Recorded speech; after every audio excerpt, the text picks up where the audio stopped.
जय हिंद मेरे प्यारे छात्र छात्रा, कैसे हैं आप लोग। आई होप कब लगे अच्छे होंगे। आपकी जो स्टडी चलेगी बहुत बहुत बेहतरीन चलेगी। तो आज के सेशन में बात करेंगे क्लास 12th के हिंदी को तमाम क्वेश्चन जो आपके एग्जाम में छपने वाला है। बाबू आप लोग अच्छे तरीका से एक एक क्वेश्चन को देखेंगे, क्योंकि एक एक प्रश्न आपके बीच गैस करके लाया गया है। तो कोशिश करना है बबुआ सारे क्वेश्चन को किसी भी हाल में और किसी परिस्थिति में याद रखने का, क्योंकि जानते हैं आप लोग आपका एग्जाम जो है काफी करीबी है। तो आप लोग अच्छे तरीका से मेहनत कीजिएगा, तभी जो है ना आपका एग्जाम के दिन जाकर वहां क्या कीजिएगा, मार के आइएगा, ठीक है ना। तो आप लोग अच्छे तरीका से सारे क्वेश्चन को देखें, जहां डाउट हो रहा है पूछने का कोशिश करें, क्योंकि हम आज के क्लास में वही क्वेश्चन की बात करेंगे जो आपके एग्जाम में लड़ने वाला है, आने वाला है, ठीक है ना। तो चलिएगा बिना टाइम का क्वेश्चन की तरफ बढ़ते हैं। इससे पहले क्लास को तुम सब लाइक नहीं किया तो क्लास को लाइक करके चैनल को सब्सक्राइब कर लेना सारे बच्चे, ठीक है ना, समझ रहे हो। और हमारे साथ तुम सभी आंसर को लगाते चलना, याद रखना बाबू। 1 नंबर क्वेश्चन का आंसर जल्दी लगाओ, क्या हो जाएगा, जल्दी लगाओ। कहा जरा निम्न में से कौन सी रचना गुलेरी जी की नहीं है, कौन सी रचना जो है गुलेरी जी की नहीं है, जल्दी से बतलाओ इसका आंसर क्या हो जाएगा। कहिएगा सर सुखमय जीवन तो है, बुद्धू का काटा ये भी है, उसने कहा था कहानी ये भी है, लेकिन हारे को हरिनाम कहां से आ गया हो, ये नहीं है। ऑप्शन डी हो जाएगा इसका, समझ रहे हो, ऑप्शन डी हो जाएगा। 1 का ऑप्शन करेक्ट डी हो जाएगा, याद रखिएगा बाबू। हम जो क्वेश्चन करा रहे हैं आपके एग्जाम में आने वाला क्वेश्चन है, तो कोशिश करना है तुम सबको सारे क्वेश्चन को हर एक स्थिति में याद रखने का, तो याद रखने का, ठीक है। चलो बाबू इसका आंसर लगाओ, इसका आंसर लगाओ, क्या हो जाएगा। देख बाबू क्या कहा जा रहा है, कहा जा रहा हो कि चंद्रधर शर्मा गुलेरी ने कुल कितनी कहानियां लिखा। ये तो बहुत इजी क्वेश्चन है। कहिएगा सर जी 3 कहानियां लिखे थे, ऑप्शन सी करेक्ट हो जाएगा। 2 का ऑप्शन जो प्यारे सी टिक आउट करें बिल्कुल सही हो जाएगा। बहुत इजी क्वेश्चन है, लेकिन आपको याद होगा तब ना इजी लगेगा। याद नहीं किए हैं तो इजी कैसे लगेगा, है ना। याद कीजिएगा तब इजी हो जाएगा। कितना भी भारी सवाल हो आप याद कर लिए हैं तो बहुत इजी है आपके लिए, ठीक है ना। कहा जा रहा है बातचीत शीर्षक निबंध के निबंधकार कौन है, जल्दी बतलाओ। बातचीत, ये तो बबुआ टाइप क्वेश्चन है, रसगुल्ला वाला क्वेश्चन है। कहिएगा सर बालकृष्ण भट्ट जी है, ऑप्शन डी हो जाएगा। 3 का ऑप्शन डी हो जाएगा, याद रखिएगा, ठीक है। चलो यहां बबुआ देखो 4 नंबर क्वेश्चन में क्या कहा जा रहा है। कहा जा रहा है युद्ध और शांति की समस्या पर लिखी गई काव्य कृति कौन है। युद्ध और शांति की समस्या पर लिखी गई काव्य कृति जो है कौन है, जल्दी से 4 का आंसर बतलाओ। तो कहिएगा कुरुक्षेत्र है, बिल्कुल ऑप्शन बी हो जाएगा। 4 का ऑप्शन याद रखना बी हो जाएगा। बाबू याद रखना कोई भी क्वेश्चन को नहीं छोड़ना है, मैं तो बार बार बोल रहा हूं कि कोई भी क्वेश्चन को नहीं छोड़ना है, अच्छे तरीका से आंसर टिक आउट करना है। इसका आंसर लगाओ, क्या हो जाएगा। देख बाबू कहा जा रहा है कि अर्धनारीश्वर का काल्पनिक रूप क्या है। ये तो पूरा रसगुल्ला वाला क्वेश्चन है, ये तो हमने 100 बार क्वेश्चन बतला दिया है। कहिएगा सर शिव और पार्वती का है, बिल्कुल ऑप्शन ए हो जाएगा। 5 का ऑप्शन नहीं हो जाएगा, याद रखिएगा, ठीक है। चलो नेक्स्ट क्वेश्चन यहां जो है देखो 6 नंबर क्वेश्चन में कहा चले गाल बजाना मुहावरा का अर्थ क्या होता है। गाल बजाना मुहावरा का अर्थ क्या होता है, जल्दी से लगाओ। गाल बजाना मुहावरा का अर्थ क्या हो जाएगा। कहिएगा सर गाल बजाना मुहावरा का अर्थ जो होता है डिंग हकना, मतलब बहुत बड़ा बड़ा फेंकना। ऑप्शन क्या हो जाएगा, ई करेक्ट हो जाएगा, याद रखना, ठीक है। अगला क्वेश्चन यहां जो है देखो, यहां जो है 7 नंबर क्वेश्चन में कहा जा रहा है कि खारा का विलोम शब्द क्या होता है। खारा का विलोम शब्द जो होता है खोटा होता है, ऑप्शन ए हो जाएगा। 7 का ऑप्शन जो बचवा ए टिक करा है बिल्कुल सही हो जाएगा, याद रखना बाबू। क्लास को लाइक करते रहना, ठीक है। जो बच्चे क्लास को लाइक नहीं किए लाइक करते रहना, सब्सक्राइब नहीं किए सब्सक्राइब भी करते रहना, क्योंकि आप सबको हम इतना बेस्ट क्वेश्चन दे रहे हैं, तो आपका एक फर्ज बनता है क्लास को लाइक करना, चैनल को सब्सक्राइब करना, समझ रहे हो ना। चलो यहां जो है 8 नंबर क्वेश्चन में कहा जा रहा है अनुराग का विलोम शब्द क्या होगा। अनुराग का विलोम शब्द जो होता है विराग होता है। क्या होता है बबुआ, विराग होता है, याद रखना। ऑप्शन बी हो जाएगा। 8 का ऑप्शन जो बचा बी टिक करा बिल्कुल सही हो जाएगा, याद रखना है, ठीक है। चलो 9 नंबर क्वेश्चन में कहा जा रहा है बाबू कि गंगा शब्द का प्रवाची शब्द क्या होगा। गंगा शब्द का प्रवाची शब्द जो होता है वो क्या होता है, तो कहिएगा सर मंदाकिनी होता है, ऑप्शन ए हो जाएगा। 9 का करेक्ट ऑप्शन ए होगा, याद रखिएगा, ठीक है। यहाँ 10 नंबर क्वेश्चन में कहा जा रहा है कि किसे लोकनायक के नाम से जाना जाता है। इतना इजी क्वेश्चन आएगा हो, इतना क्वेश्चन इजी तुमको नहीं आएगा तो क्या समझेगा। कहेगा कि इतना क्वेश्चन इजी आएगा और जाके देखेगा तो 4 बेरे क्वेश्चन वहां पूछा जा चुका है। तो आप याद रखो, तुमको याद है इसलिए आसान लग रहा है, याद नहीं होगा तो हार्ड लगेगा, समझ लो ना। कितना भी बड़ा क्वेश्चन हो याद हो जाएगा तो बहुत इजी लगेगा, रसगुल्ला वाला क्वेश्चन लगेगा, ठीक है ना। लेकिन याद नहीं है तो बहुत भारी लगेगा, याद रखना। तो याद रखिएगा जयप्रकाश नारायण जी को लोकनायक के नाम से जाने जाते हैं, ऑप्शन बी वाला करेक्ट हो जाएगा। चल बबुआ 11 नंबर क्वेश्चन में कहा जा रहा है कि माटी के मूर्ति किनकी रचना है, जल्दी बताओ। माटी के मूर्ति जो है वो किस लेखक की रचना है, जल्दी से लगा दो इसका आंसर। कहिएगा सर हम जानते हैं राम वृक्ष बेनीपुरी जी की है, ऑप्शन बी हो जाएगा 11 का, याद रखना। चलो अगला क्वेश्चन यहाँ जो है 12 नंबर क्वेश्चन में कहा जा रहा है जयप्रकाश नारायण को किसका दलाल कहा गया था। जयप्रकाश नारायण जी को किसका दलाल कहा गया था, जल्दी बतलाओ। कहिएगा सर अमेरिका का दलाल कहा गया था, ऑप्शन डी सही हो जाएगा। 12 का ऑप्शन डी होगा, याद रखिएगा, ठीक है। चलो अगला क्वेश्चन का आंसर जल्दी लगाओ। देख बाबू क्या कहा जा रहा है, इसका आंसर जल्दी से लगाना। क्या हो जाएगा, कहाँ चला गया, हाँ आ गया। कहा जा रहा है कि जयप्रकाश नारायण जी का बचपन का नाम क्या हो जाएगा, तो कहिएगा सर बाउल था। ऑप्शन क्या हो जाएगा, सी करेक्ट हो जाएगा, ठीक है ना। ऑप्शन सी हो जाएगा 13 का, याद रखिएगा, ठीक है। चलो इसका आंसर लगाओ बाबू, इसका आंसर लगाओ। क्या हो जाएगा, लेनिन की मृत्यु कब हुई थी, लेनिन की मृत्यु कब हुई थी, तो 1924 ईस्वी में। और 1924 ईस्वी में जयप्रकाश नारायण जी मार्क्सवादी बने थे, याद रखना, ठीक है बाबू। याद रखना, एक एक क्वेश्चन को याद रखना है, जहां नहीं हो जा रहा है ना पूछने का कोशिश करना है। लेकिन बहुत इजी क्वेश्चन है बाबू, हम करें ना, बहुत इजी क्वेश्चन है। आपके एग्जाम में सेम इसी कंडीशन से क्वेश्चन आने वाला है, कुछ दूसरा कंडीशन नहीं आएगा, ठीक है ना। चलो इसका आंसर लगाओ, क्या हो जाएगा, फ्री प्रेस के मालिक कौन है। ये भी बहुत इजी क्वेश्चन है, अगर याद होगा तो इजी है, नहीं याद होगा तो बहुत हार्ड क्वेश्चन है, ठीक है। तो कहेगा सदानंद जी है, ऑप्शन सी हो जाएगा। 15 का ऑप्शन करेक्ट सी हो जाएगा, याद रखिएगा, ठीक है। चलो नेक्स्ट क्वेश्चन, 16 नंबर क्वेश्चन में कहा जा रहा है बाबू, देखो कहा जा रहा है ना, निम्न में रामधारी सिंह दिनकर की रचना कौन है। देखो रामधारी सिंह दिनकर जी की रचना पूछा जा रहा है, कहिएगा सर उर्वशी है, ऑप्शन सी करेक्ट हो जाएगा। 16 का ऑप्शन सी हो जाएगा, याद रखिएगा, ठीक है। चलो यहाँ 17 नंबर क्वेश्चन का आंसर जल्दी से करो तो क्या होगा, 17 का आंसर लगाओ, क्या हो जाएगा। देख बाबू कहा जा रहा हो कि गंधारी कौन थी, जल्दी बतलाओ, गंधारी कौन थी, जल्दी से बतलाओ। इसका आंसर क्या हो जाएगा, तो कहिएगा सर गंधारी जो थी दुर्योधन की माँ थी। ऑप्शन क्या हो जाएगा, ई करेक्ट हो जाएगा, ठीक है ना। 17 का ऑप्शन जो प्यारे ए टिक आउट करें बिल्कुल सही हो जाएगा, ठीक है। चलो नेक्स्ट क्वेश्चन 18 नंबर क्वेश्चन की तरफ बात करते हैं। 18 नंबर क्वेश्चन में क्या कहा जा रहा है, देखना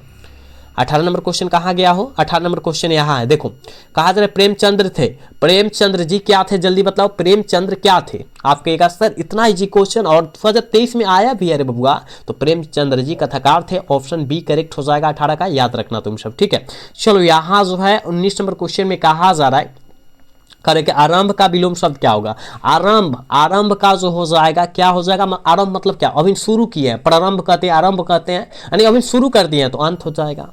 आदि अंत मतलब खत्म, है ना। ऑप्शन क्या हो जाएगा, इसका बबुआ ई करेक्ट हो जाएगा, ठीक है। चलो इसका आंसर लगा बाबू, आकाश शब्द का प्रवाची शब्द क्या होगा, जल्दी लगाओ। आकाश शब्द का प्रवाची शब्द क्या होता है, जल्दी से बतलाओ। कहिएगा गुरुजी हम जानते हैं, आकाश का प्रवाची शब्द जो होता है गगन, यहाँ नभ गगन अंबर सब होता है। तो ऑल ऑफ दीज मारो, इनमें से सभी मारो, 20 का ऑप्शन डी हो जाएगा, याद रखना, ठीक है ना बाबू। क्लास को लाइक तो करो, क्लास को लाइक करो, क्लास को लाइक काहे नहीं कर रहे हो, सब्सक्राइब भी करना है तुम सबको जो नए हैं, ठीक है ना। सारे बच्चे सेम कर रहे हैं, प्रश्न नहीं कर रहे, जो सब्सक्राइब नहीं किए हैं सब्सक्राइब करेंगे, जो लाइक नहीं किए वो लाइक करेंगे, ठीक है। चलो अगला क्वेश्चन, मालती के पति का नाम क्या था बाबू, मालती के पति का नाम क्या था, महेश्वर था ना। महेश्वर क्या था बबुआ, डॉक्टर था, याद रखना डॉक्टर, ठीक है। ऑप्शन बी हो जाएगा, याद रखना 21 का।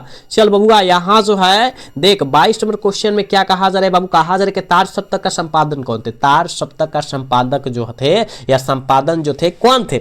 आप कहिएगा गुरुजी वो अगे जी थे, सच्चिदानंद हिरानंद वात्सल्य के पूरा फुल नाम होता है, याद रखना, ठीक है। ऑप्शन डी करेक्ट हो जाएगा 22 का। चलो देखो 23 नंबर क्वेश्चन में बाबू कहा जा रहा है इनमें से अगे का नाटक कौन है। अगे जी का नाटक जो है कौन है, जल्दी बतलाओ। कहिएगा सर उत्तर प्रियदर्शी है, ऑप्शन सी करेक्ट हो जाएगा 23 का, याद रखना है, ठीक है। चलो नेक्स्ट क्वेश्चन, यहाँ जो है 24 नंबर क्वेश्चन में कहा जा रहा है ग्रेगिन इनमें से किससे संबंध है। ग्रेगिन जो है इनमें से किससे संबंध है, जल्दी बतलाओ। 24 का आंसर क्या हो जाएगा, जल्दी से बतलाना बाबू, इसका आंसर क्या हो जाएगा। तो कहिएगा सर ग्रेगिन जो होता है बीमारी से संबंधित है, ऑप्शन डी हो जाएगा 24 का, याद रखना। 24 का करेक्ट ऑप्शन डी हो जाएगा, ठीक है ना, याद रखिएगा। वो बीमारी से संबंधित है, याद रखना, ठीक है। चलो ये तो इसका आंसर तो सारे बच्चे को पता होना चाहिए कि रोज इनमें से क्या है। तो रोज एक प्रकार का कहानी है और रोज पाठ जो है अगे जी के द्वारा लिखा गया है। किनके द्वारा, अगे जी के द्वारा लिखा गया है, आप लोग याद रखना, ठीक है। ऑप्शन बी हो जाएगा 25 का बबुआ, याद रखिएगा। चलो यहाँ जो है 26 नंबर क्वेश्चन में कहा जा रहा है कि एक और करके एक और एक पत्र शीर्षक पाठ क्या है।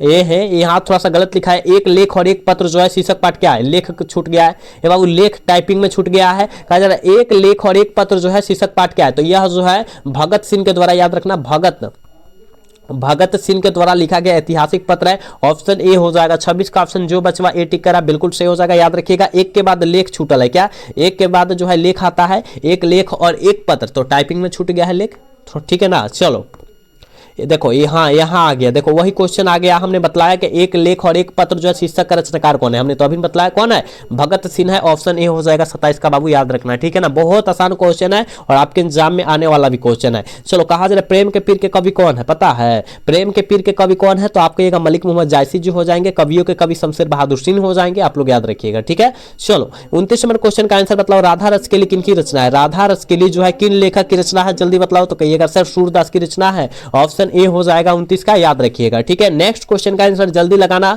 30 नंबर क्वेश्चन में कहा जा रहा है कि सूरदास किस मार्ग में दीक्षित हुए थे, जल्दी बताओ। 30 का आंसर क्या हो जाएगा, कहिएगा पुष्टि मार्ग, ऑप्शन सी करेक्ट हो जाएगा 30 का, याद रखिएगा। ठीक है बाबू, क्लास को लाइक नहीं कर रहे हो, तुम सब देख रहे हैं कि क्लास को लाइक भी नहीं कर रहे हो, सब्सक्राइब भी नहीं कर रहे हो। कहा है सारे बच्चे क्लास को लाइक करो, सब्सक्राइब करो, क्योंकि हमारे पास यहाँ सारी चीज का अवेलेबल सुविधा है और दे भी रहे हैं आप सबको, तो आप लोग अच्छे तरीका से देखो सारी चीज। ठीक है ना, चलो यहाँ जो है 31 नंबर क्वेश्चन में कहा जा रहा है कि प्रतिदिन शब्द में कौन समास है। प्रतिदिन, प्रति अलग हो जाएगा, देख बाबू, प्रति अलग प्लस में दिन अलग, समझ रहे हो ना, तो प्रति और दिन यानी दो अव्यय है, अव्ययी भाव समास, ऑप्शन सी करेक्ट हो जाएगा। ठीक है, चल बबुआ पंचवटी कौन समास है, 5 गो क्या है बबुआ, 5 गो वटी है, समझ रहे हो ना, यानी कि वो हो जाएगा द्विगु हो जाएगा, क्योंकि संख्या पहले ही दिखाई दे दिया है। ठीक है ना, संख्या पहले ही दिखाई दिया है तो द्विगु समास हो जाएगा। जैसे नवरत्न हो जाएगा और यहाँ से हो जाएगा चौराहा हो जाएगा, सतगुनी हो जाएगा, तिरंगा हो जाएगा, ये सब जो होता है द्विगु समास का उदाहरण है, आप लोग याद रखना। ठीक है, चलो यहाँ जो है देखो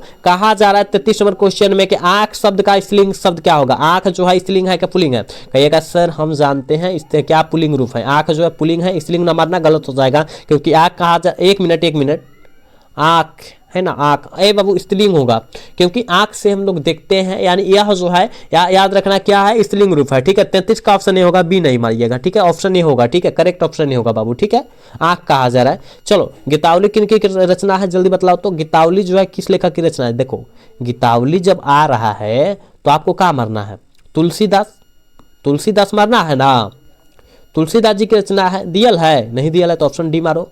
ठीक है ना, समझ में आया, गीतावली जो है तुलसीदास जी की रचना है, तो इसमें तो नहीं दिया ऑप्शन में, तो नन ऑफ दीज मारेंगे ना, याद रखना। तितली उपन्यास किन की रचना है, जल्दी बताओ, तितली उपन्यास किस लेखक की रचना है। तितली उपन्यास कह रहा है रे बबुआ, आप याद रखना, जयशंकर प्रसाद, आंसू आए, झरना आए, कामयानी आए, तितली आए, ये जो होता है जयशंकर प्रसाद जी की रचना है, याद रखना। ठीक है, चलो नेक्स्ट क्वेश्चन यहाँ जो है देखो 36 नंबर क्वेश्चन में कहा जा रहा है कि सुभद्रा कुमारी चौहान का जन्म कब हुआ था। तो सुभद्रा कुमारी चौहान का जन्म की बात कर ले बाबू, तो याद रखिएगा 16 अगस्त 1904 को हुआ था, और याद रखना मृत्यु 1948 को हुआ था। ठीक है, 15 फरवरी 1948 को मृत्यु हुआ था, आप लोग याद रखना। ठीक है, चलो इसका आंसर बताओ, कवियों के कवि किसे कहा जाता है, जल्दी लगाओ। कवियों के कवि किस कवि को कहा जाता है, शमशेर बहादुर सिंह को कहा जाता है, बिल्कुल ऑप्शन डी हो जाएगा, याद रखिएगा। और प्रेम के पीर कवि मलिक मोहम्मद जायसी जी को कहा जाता है, याद रखना। ठीक है, दोनों याद रखना। चलो 38 नंबर क्वेश्चन में कहा जा रहा है पत्नी बेटिया को क्या करती थी, तो समझाती थी, क्या करती थी, समझाती थी, ऑप्शन डी में दिया, ऑप्शन डी हो जाएगा 38 का, याद रखना। ठीक है, चलो नेक्स्ट क्वेश्चन यहाँ जो है 39 नंबर क्वेश्चन में कहा जा रहा है तत्पुरुष किन की रचना है, जल्दी बताओ। तत्पुरुष जो है किन की रचना है, ये भी हमने क्वेश्चन बताया ना, तो कहिएगा सर अशोक वाजपेयी जी की रचना, ऑप्शन डी करेक्ट हो जाएगा। तत्पुरुष जो है अशोक वाजपेयी की रचना है, याद रखना बबुआ, याद रखना सारे क्वेश्चन को। चल बबुआ यहाँ मतलब अंतोन चेखव किस कौन सी कहानी है, अंतोन चेखव जो है कौन सी कहानी है, जल्दी बताओ। क्लर्क की मौत अंतोन चेखव, यानी ऑप्शन यही तो हो जाएगा। पेशगी हेनरी लोपेज पाठ को लिखी है ना, याद रखिएगा। गाइडी मोपासा रस्सी का टुकड़ा पाठ को लिखी हुई है, याद रखना, हम जितना क्वेश्चन बताया अच्छे तरीके से याद रखना। ठीक है, चलो विजयदशमी कौन सा मास है, विजयदशमी, और यह व्यक्तिवाचक हो जाएगा, क्योंकि नाम के लिए व्यक्तिवाचक हो जाएगा, ऑप्शन ही हो जाएगा। ठीक है ना, चलो अगला क्वेश्चन की तरफ बात करते हैं। और यहाँ जो है कहा जा रहा है 42 नंबर क्वेश्चन में बबुआ कहा जा रहा है ना, नदी शब्द का स्त्रीलिंग क्या होगा, लिंग जो हो जाएगा क्या हो जाएगा, लिंग मतलब नदी जो है स्त्रीलिंग है कि पुल्लिंग है, कल के क्लास में बताया था स्त्रीलिंग है, ऑप्शन बी हो जाएगा। ठीक है ना, ऑप्शन बी हो जाएगा, याद रखिएगा। ठीक है, ऑप्शन क्या हो जाएगा बबुआ, बी हो जाएगा, तुम सबको याद रखना है। चलो कहा जा रहा है कि रक्षक शब्द का स्त्रीलिंग रूप क्या होगा, रक्षिका क्या हो जाएगा, सॉरी संरक्षक शब्द का स्त्रीलिंग रूप पूछा जा रहा है, संरक्षिका हो जाएगा, बिल्कुल ऑप्शन सी होगा 43 का बाबू, याद रखना तुम सब। ठीक है ना, एक एक क्वेश्चन को याद रखो, क्योंकि एक एक क्वेश्चन आपके बीच हमने गैस क्वेश्चन करके डाला है, तो आपको याद रखना है एक एक क्वेश्चन को, किसी भी क्वेश्चन को नहीं छोड़ना है बबुआ। ठीक है, अगर छोड़िएगा तो आप घाटा में जाइएगा, क्योंकि मान लीजिए कोनो क्वेश्चन छोड़ते हैं, अगर वही क्वेश्चन आपके एग्जाम में आ जाए तो क्या कीजिएगा, इसलिए छोड़ना नहीं है, सारे क्वेश्चन को अच्छे तरीके से टिक आउट करना है। कहा जा रहा है रचना के डिटेल से क्रिया कितने प्रकार के होते हैं, 2 प्रकार के, सकर्मक क्रिया, अकर्मक क्रिया, ऑप्शन डी करेक्ट हो जाएगा। ठीक है, चलो अगला क्वेश्चन का आंसर लगाओ। कहा जा रहा है अलग शब्द में उपसर्ग बतलाओ, अलग उपसर्ग कहा जा रहा है तो उपसर्ग हो जाएगा, यानी ऑप्शन डी हो जाएगा। 45 का जो बच्चे ऑप्शन डी टिक कर रहा है बिल्कुल सही हो जाएगा बाबू, याद रखिएगा। करेक्ट। समास का अर्थ क्या होता है, समास का अर्थ जो होता है बबुआ याद रखिएगा संक्षेप होता है, समझ लो संक्षेप होता है, ऑप्शन करेक्ट ए डी हो जाएगा। ठीक है, चल बबुआ यहाँ 47 नंबर क्वेश्चन में प्रत्यक्ष में कौन समास है, तो देखिए प्रतिजोर अक्ष हो जाएगा। ठीक है ना, याद रखिएगा। तो प्रति अलग अक्ष अलग, यानी यहाँ जो होगा अव्ययी भाव समझ, क्योंकि 2 अव्यय दिखाई दिया है, ऑप्शन ए हो जाएगा। ठीक है, चलो सार्थक शब्द का विलोम शब्द क्या होगा? सार्थक शब्द का विलोम शब्द क्या होता है? तो याद रखिएगा निरर्थक होता है। ऑप्शन सी करेक्ट हो जाएगा। ठीक है बबुआ, 48 का ऑप्शन करेक्ट सी हो जाएगा, याद रखना तुम सब। ठीक है बबुआ, यहाँ जो है 49 नंबर क्वेश्चन में कहा जा रहा है कि कलेजा ठंडा होना मुहावरा का अर्थ क्या हो जाएगा? कलेजा ठंडा होना मुहावरा का अर्थ जो होता है संतोष होना, ऑप्शन ए हो जाएगा 49 का। ठीक है ना। चल बबुआ, अगला क्वेश्चन यानी 50 नंबर क्वेश्चन है और आज के क्लास के लास्ट क्वेश्चन है। क्या बबुआ? लास्ट क्वेश्चन है। कहा जा रहा है च का उच्चारण स्थान क्या है? तो च अगर हम शब्द बोल रहे हैं तो याद रखना तालु से उपयोग किया जाता है, ऑप्शन बी हो जाएगा। ठीक है ना, 50 का ऑप्शन बी हो जाएगा, याद रखिएगा बाबू। हम आपके बीच जो है 50 क्वेश्चन कराए हैं, लेकिन आपके एग्जाम के लिए बहुत इंपॉर्टेंट गेस्ट क्वेश्चन करके कराए हैं। आप लोग अच्छे से याद रखिएगा और कोई भी क्वेश्चन को हल्का में मत लीजिएगा, सारे क्वेश्चन को अच्छे से याद रखिएगा। हल्का में लीजिएगा तो आप परीक्षा में फेल भी हो सकते हैं, क्योंकि कोई क्वेश्चन हल्का नहीं होता है, पता है ना, क्योंकि आप याद किए हैं इसलिए हल्का लग रहा है। अगर याद नहीं किए होते तो वही भारी कितना लगता तुमको भी पता है। ठीक है ना, तो कोई क्वेश्चन हल्का नहीं है, याद कर लिए होगे तो अच्छा, यहाँ जो है बहुत आसान लग रहा होगा। ठीक है ना। और देखो, जो बच्चे जो है हमारे क्लास में पहली बार आए हुए थे वो बाबू क्या करेंगे, क्लास को लाइक कर लेंगे, चैनल को सब्सक्राइब कर लेंगे। मिलेंगे पुनः क्लास में, तब तक के लिए जय हिंद, जय Bharat, tata, bye bye, love you.